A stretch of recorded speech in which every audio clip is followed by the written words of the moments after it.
Pour Ehud Barak, Israël ne ressort pas affaibli de l'échange de prisonniers qui a conduit à la libération de Gilad Shalit. Le ministre de la Défense estime cependant que l'approche sécuritaire du gouvernement devait rapidement changer sur ce type de dossier. Une remise en cause à peine voilée de l'accord qui a vu plus de 1000 détenus palestiniens échangés contre un seul soldat israélien. Ehud Barak, s'il a approuvé la transaction, s'inquiète du lourd prix à payer par son pays face aux organisations palestiniennes.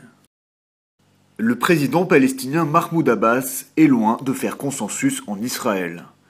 Alors que l'autorité de Ramallah est toujours engagée dans une procédure de reconnaissance à l'ONU, plusieurs responsables militaires israéliens se disent en faveur de gestes d'apaisement.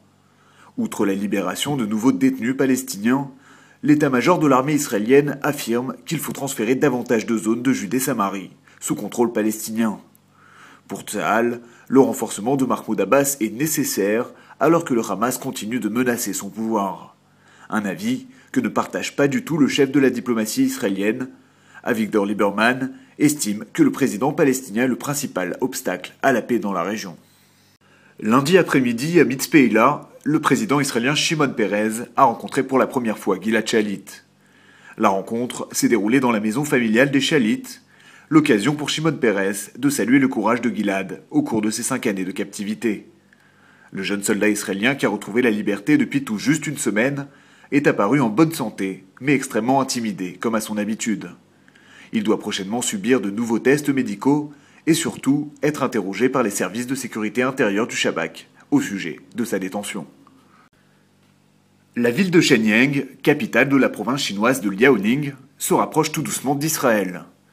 Alors qu'elle se trouve en pleine expansion, Shenyang devrait bientôt abriter une bourse des diamants, un complexe qui s'inspirerait directement de la bourse des diamants à Tel Aviv, connue dans le monde entier. Ce projet a été décidé après la visite d'une délégation chinoise à Ramat Gan. Elle a été accueillie par le maire de cette ville israélienne, Bar Zvi, mais aussi et surtout par Yair Shachar, l'actuel président de la bourse aux diamants. C'est désormais une tendance bien connue sur le marché israélien. Le shekel résiste bien au dollar. En ce début de semaine, le taux de change shekel-dollar se situe ainsi en baisse de 0,52%. En d'autres termes, la monnaie américaine s'échange à 3,62 shekels.